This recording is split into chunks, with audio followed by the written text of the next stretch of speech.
Hey everybody, and welcome to our screencast on the instructional cycle and the individual tracker by standard. So as you already are starting to understand, in our model we have an instructional cycle. Our instructional cycle really starts right here with a Common Core standard. You have standards for every one of your subjects, your math, your ELA, and your science. And these standards are things that every student needs to know in order to master a certain grade level. So for example, if we're talking about math, it might be I can add fractions. If we're talking about ELA, it may be something like I can read a sixth grade passage in a fiction story.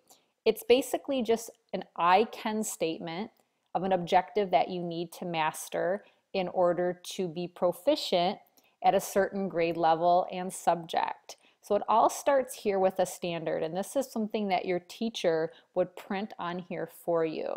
Sometimes your teacher may even put more than one standard on here.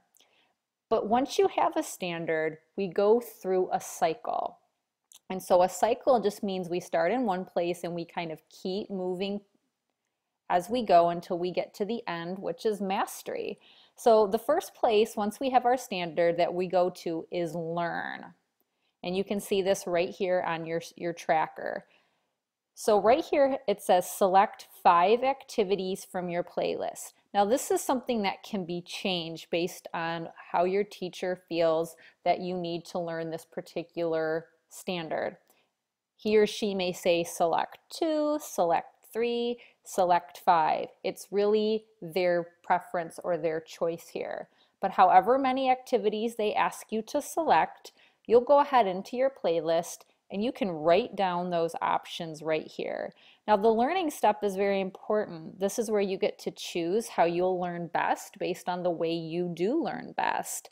You may pick Learn Zillion or something from Compass or something from Khan Academy. It's really based on what you want in order for you to learn this particular standard. Once you've gone through the amount of activities your teacher wants you to complete, you then are going to be involved in a conference. And of course, on your GPS board, you would want to move your magnet to the conference at this point so your teacher knows that you're ready. And your teacher, once you're in a conference, they're going to review these items with you to make sure that you understood and actually learned something about this particular standard. As long as your teacher feels comfortable and you feel comfortable with that standard, you're going to be able to move on to the next phase of our cycle, which is the apply. And this is actually the most important part of our learning cycle. And apply simply means that you need to apply what you've learned to some type of project or activity. This is really your proof or your evidence that you've actually learned this particular standard that's on your tracker. You get to pick your apply option. Your teacher will have several things for you to choose from, and you and your teacher will kind of decide together which one is best for you in the way that you learn. And these projects are usually very fun and engaging and will really help you to have a deeper understanding of that standard. And of course, on your GPS board, you can move your magnet at this point that you're working on the apply.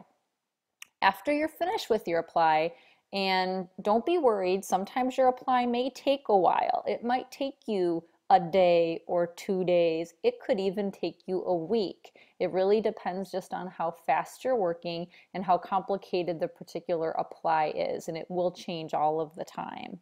But once you're done with your apply and your teacher feels that you have a good handle on that, meaning that you probably got a 3 or a 4 as your score, that means that you've mastered it. You can then move to the final phase of the instructional cycle or the learning cycle, which is the assessment. And of course, you can move here on your GPS board. And assess is pretty much just a fancy word for test, but you can be tested in different ways. More than likely, you're going to take a test on the computer, and it's going to be a very short test at this point, probably only about 5 questions.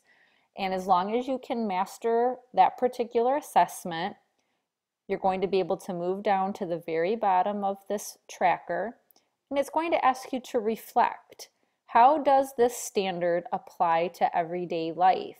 So again, if we go back here and it said I can add fractions, you can start to think about, well, how can I use fractions in my everyday life? And you can go ahead and write that in this space here. Then your teacher will give you a stamp of approval of some sort, maybe a sticker, maybe he or she will put their initials here, or maybe give you an actual stamp. And then you can go ahead and put your sticker or a stamp on your wall tracker as well, and that will mean that you have officially mastered the standard that is on this paper. So congratulations when you get to that part, and then of course you can start on another standard. And these are at your own pace and lots of choice in here too. And remember, the more standards that you master, the quicker you can move spark points as well. So if you have any more questions about our learning cycle, make sure you ask your teacher during your conference. And of course, you can always come back and listen to this screencast as often as you need. Have a great day.